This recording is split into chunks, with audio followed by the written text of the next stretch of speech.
It's 52 past 3. Yesterday, I went up to Sydney to do some business. It was business time. And on the way back, after my MacBook Pro laptop had died and I could no longer watch any H3 podcasts, I got thinking about the trip. In particular, I got thinking about peak hour, public transport and peak hour. Now, I was thinking, there's something wrong about peak hour.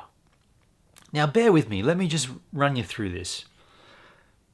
What's the idea behind public transport? Like, why do we have transport for the public? In my understanding, it's because they want to minimize the amount of people driving motor vehicles to lessen the carbon footprint and this and that, so that the environment's better off. Is that correct? They want more people to use bulk transport so that there's less people smashing up our environment. So that makes sense. Encourage people to get on a train or a bus or whatever it is. Got me thinking, the majority of people are working 9 to 5 business hours, right? So more or less like between sort of, maybe it's 8 to 10 start time, maybe 4 to 6 finish time in the evening.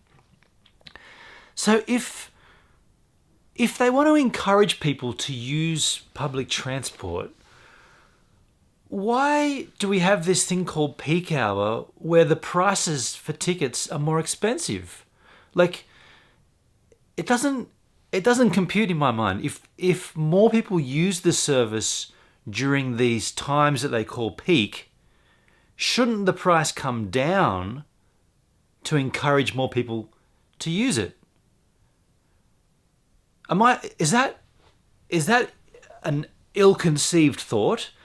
They want to encourage people not to use their own cars. This is government, of course. So they make a public transport system. The majority of people will need to use that during a certain amount of time to get to and from work, usually in the cities, commuting from the suburbs to the cities. Yet during those times, they jack the prices up to make it less enticing to use. We got it all wrong here. Peak hour should be reduced fares to encourage people to be squashed in a train like this together when they could be using their own car, sitting in comfort, right? I think it's the idea is there, but the delivery is backwards.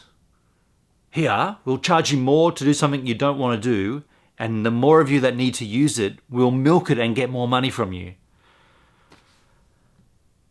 Yeah, I don't know. Have I got that wrong, or is that a valid point? I feel like it's valid. I feel like that's a valid point.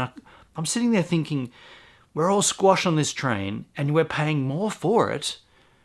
No wonder no one uses them. No wonder people don't do that. They want to continue to drive their own cars with 5 seats empty, and it's because of the comfort, and it's probably becomes cheaper. And don't get me started on cycling, taking your bicycle on a train. They charge you double for that. You got to buy 2 tickets in Australia, in Sydney. You got to buy your own ticket plus a bike ticket. Wow. Seems like something's gone really wrong with that system. It's like